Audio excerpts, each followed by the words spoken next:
पूरे झारखंड से आए हुए तमाम हमारे प्रेस के साथियों को हमारे जेएलकेएम पार्टी की तरफ से जो आज प्रेस वार्ता आयोजित की गई है, इस कार्यक्रम में हम आप सभी का स्वागत करते हैं।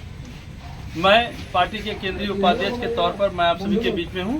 हमारे साथी सहयोगी क्रांतिकारी साथी पार्टी में मैं आप सबको इंट्रोडक्शन करा देता हूं। हमारे साथ बेबी दी केंद्रीय उपाध्यक्ष, श्री सूरज कुमार सिंह पार्टी में हमारे केंद्रीय सदस्य हैं, विजय कुमार सिंह जी जो कि पार्टी में हमारे पूर्व में केंद्रीय प्रवक्ता और वर्तमान में केंद्रीय महासचिव हैं। बगल में हमारे साथ शमसुद्दीन भैया हैं जो कि पार्टी में प्रदेश में महामंत्री हैं। बगल में हमारे संतोष जी हैं जो कि पार्टी में केंद्रीय अभी प्रवक्ता के पद पर हैं, और हमारे तमाम क्रांतिकारी साथी सभी लोग हैं। आज जो प्रेस बसंती दी है और हमारे पार्टी के एक क्रांतिकारी साथी हैं, ये तमाम लोग आपके सवालों का जवाब देंगे। लेकिन जो आज मुख्य बिंदु है इस प्रेस वार्ता का वो ये है कि सबसे पहले आप जान रहे हैं कि संथाल में एक आदिवासी नेता का जो हत्या हुआ है, ये मीडिया में वहम फैलाया जा रहा है।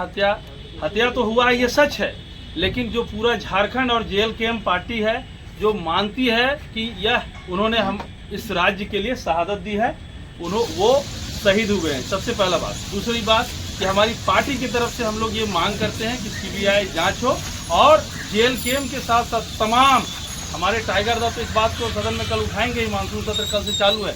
हम ये इस प्रेस वार्ता के माध्यम से ये चाहते हैं कि झारखंड के तमाम विधायक चाहे किसी भी पार्टी से हो, दलगत भावना से ऊपर उठ करके झारखंडियत की भावना को रखते हुए इस पूरे हत्याकांड को उनको शहीद का दर्जा के लिए बात करें, एक मुहिम चलाएं मीडिया के माध्यम से और सीबीआई जांच की मांग हो। क्योंकि ये झारखंड में पूर्व से देखते हम लोग चलते आ रहे हैं। इससे पहले भी और लोगों का आप जानते हैं कि इनकाउंटर हुआ है, तो हम लोग इस इनकाउंटर को फर्जी मानते हैं और इसकी जांच होनी चाहिए। और ये पार्टी की तरफ से हम लोग मांग करते हैं कि इसकी सीबीआई जांच होनी चाहिए। उसके बाद ये दो कांड हो जाने के बाद मीडिया के माध्यम से तमाम जितने भी जनप्रतिनिधि हैं और सरकार से हम लोगों का प्रश्न है कि अब चूंकि सूर्या हांसदा अब नहीं रहे, वो शहीद हो गए हैं, तो क्या जो जिस स्कूल में वो बच्चों को 500 बच्चों को पढ़ा रहे थे, जहां बच्चे हैं तो जिनका वस्त्र, खाना पीना, पढ़ाई लिखाई, कॉपी पेंसिल सारा खर्चा है तो सूर्यादा है तो मैनेज करते थे, अब उन बच्चों का भविष्य अधर में है और अब उन बच्चों का क्या होगा, इस पर आज हम लोग विचार करने के लिए हम लोग यहाँ आपको बुलाए हैं। और अभी चूँकि उनका संस्कार का कार्यक्रम चल रहा है, तो एक मीडिया के माध्यम से हम लोग चाहते हैं कि एक मुहिम चले कि सरकार तो अभी कोई फंड उनको दे नहीं रही है।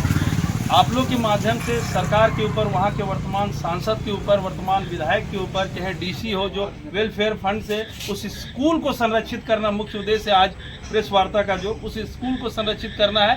500 बच्चे जो कि सौरिया पहाड़िया और माल पहाड़िया जो कि संथाल परगना के रीढ़ कहे जाते हैं, वो बच्चे वहाँ पढ़ रहे थे, उनको है सो मुख्य धारा में लाना है और पढ़ाई लिखाई करके आगे बढ़ाना है। और ये आज के दिन का जो है सो मुख्य संदेश है हम लोगों का। आप एक एक करके आप सवाल ले सकते हैं और पार्टी के जिस आप क्रांतिकारी साथी से सवाल लेना चाहते हैं आप सवाल ले सकते हैं। धन्यवाद। को हम लोग फर्जी भी मान रहे हैं और आपको पता होगा कि जो राष्ट्रीय जो जनजाति आयोग है उन्होंने भी नोटिस जारी किया है। तो पार्टी का डिमांड है कि सरकार इसकी सीबीआई जांच का निर्देश दे या नहीं, तो हाईकोर्ट को भी संज्ञान लेना चाहिए क्योंकि आयोग ने भी इस बात को कहा है। और एक बात और कहना चाह रहे हैं कि भाई बाबूलाल मरांडी जो नेता प्रतिपक्ष है उनके साथ सर्वाधिक संबंध रहा है उनका। 2 बार जेवीएम से टिकट मिला, 1 बार बीजेपी से टिकट मिला। वो नेता प्रतिपक्ष है, झारखंड के अंदर 9 से ज़्यादा सांसद हैं उनके, लोकसभा में वो बात को उठाएं। केंद्र सरकार के वो सहयोगी हैं, वो केंद्र सरकार की जो पार्टी है उनके वो अंग हैं। तो मेरा कहने का मतलब है कि Babulal Marandi crucial role play कर सकते हैं। वो अपने पावर का इस्तेमाल करें, सीबीआई जांच को लेकर के वो अनुशंसा करें। देखिए सूर्या हांसदा जी को लेकर के जो हम लोग कहना चाह रहे हैं कि जो इनकाउंटर हुआ है, उस इनकाउंटर के मामले पे कथित इनकाउंटर के मामले में जो संबंधित डीसी जो डीएसपी रहे उनकी जो टीम है उनको तत्काल निलंबित करते हुए उनकी जो प्रॉपर्टी है उनकी जाँच की हम लोग मांग कर रहे हैं। सूर्या हांसदा जी के शरीर पे बर्न मार्क थे, ये पूरी दुनिया ने देखा। ये पूरी दुनिया ने देखा है कि उनके शरीर पे बर्न मार्क था।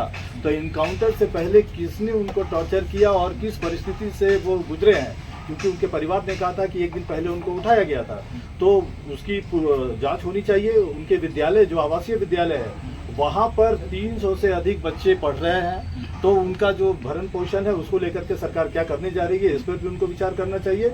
और राष्ट्रीय अनुसूचित जनजाति आयोग जो झारखंड के मुख्य सचिव और डीजीपी को जो उन्होंने नोटिस जारी किया है, इसका जवाब ये कब दे रहे हैं और क्या लिख रहे हैं उस जवाब के अंदर, ये हम लोग भी इंतजार कर रहे हैं। क्योंकि आयोग का नोटिस इस बात का उदाहरण है, इस बात का सबूत है कि आयोग ने भी इस इनकाउंटर को फर्जी माना है, इसको गलत माना है। तो झारखंड लोकतांत्रिक क्रांतिकारी मोर्चा इस पूरे मामले की जांच की मांग कर रही है और सीआईडी जांच से नहीं होगा, क्योंकि अगर ए एजेंसी ने इनकाउंटर किया और सरकार के ही बी एजेंसी अगर जांच करेगी तो हम लोग इसको स्वीकार नहीं कर रहे हैं। सेंट्रल एजेंसी को जांच करना चाहिए। सीबीआई के लिए हम लोग बार बार कह रहे हैं, हमारे केंद्रीय अध्यक्ष ने भी इस बात को कहा है। तो पार्टी की तरफ से एक बार फिर से हम लोग उसी डिमांड को दोहरा रहे हैं कि जिन बच्चों का भविष्य दांव पे लगा हुआ है उनके बारे में सरकार क्या कर रही है और इस पूरे मामले की सीबीआई जांच हो। संबंधित जो पुलिसकर्मी रहे हैं इस पूरे कथित इनकाउंटर में, उनके खिलाफ भी हम लोग जांच की मांग कर रहे हैं। फिलहाल उनको निलंबित किया जाए और उनकी परिसंपत्ति की जांच की जाए कि उस इलाके में जो पत्थर का खदान चल रहा है, जिस ढंग से वहाँ पे आपको पता होगा कि सरकार से जुड़े हुए एक बाबा का जो कथित ऑडियो और वीडियो जो वायरल हो रहा है, आखिर उसकी सच्चाई क्या है। कोई सीडो सीएम, मनोज जी, कोई सीडो सीएम अगर वहाँ पे काम कर रहा है तो सरकार को भी स्थिति स्पष्ट करनी चाहिए कि क्या संथाल के अंदर कोई सीडो सीएम काम कर रहा है क्या पूरे सिस्टम के अंदर। इसलिए सूर्या हाजरा किस कॉन्स्पिरेसी के शिकार हुए, वो किस सिस्टम के शिकार हुए हैं जिसने एक झारखंड के बेटा को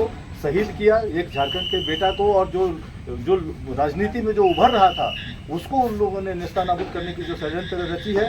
कहीं झारखंडियों को, मूलवासियों को, आदिवासियों को राजनीतिक तौर पर बैकफुट पर धकेलने की एक बड़ी साजिश का हिस्सा तो नहीं है। इसकी समुचित जांच होनी चाहिए।